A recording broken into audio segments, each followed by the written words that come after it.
आपलं घर कसंही असो, लहान असो किंवा मोठं, ते आपण कसं ठेवतो ते महत्त्वाचं. आपण हाउसवाईफ आपला जास्त वेळ किचनमध्ये किंवा साफसफाईमध्ये आपलं घर आवरण्यातच जात असतो. मग छोटी-मोठी साफसफाई असेल, ती वेळोवेळी केली तर आपल्याला जास्त डीप क्लीनिंगची गरज नाही भासत. तसं तर काल रात्रीच मी विचार करून झोपले होते, की उद्या मला हे क्लीन करून घ्यायचं आहे. तर दरवाजा पुसून घेतला आणि नंतर टिपाईसुद्धा पुसून घेतली. ती तर मला रोजच पुसावी लागते. सो ते केलं आणि नंतर किचनमध्ये आली. किचनमध्ये सुद्धा फ्रीज पुसायचा होता. कसं तेलकट, तुपकट हात असतात आणि फ्रीजला लागतं. कसं फ्रीज नेहमी उघडण्यात येत असतो स्वयंपाक करताना. सो ते करून घेतलं आणि दुपारी जो रिकामा वेळ होता त्यामध्ये ज्या काही भाज्या आणल्या होत्या त्या निवडून घेतल्या.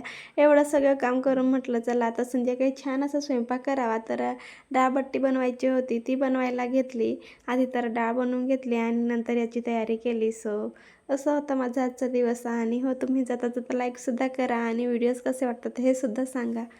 Bye and take care.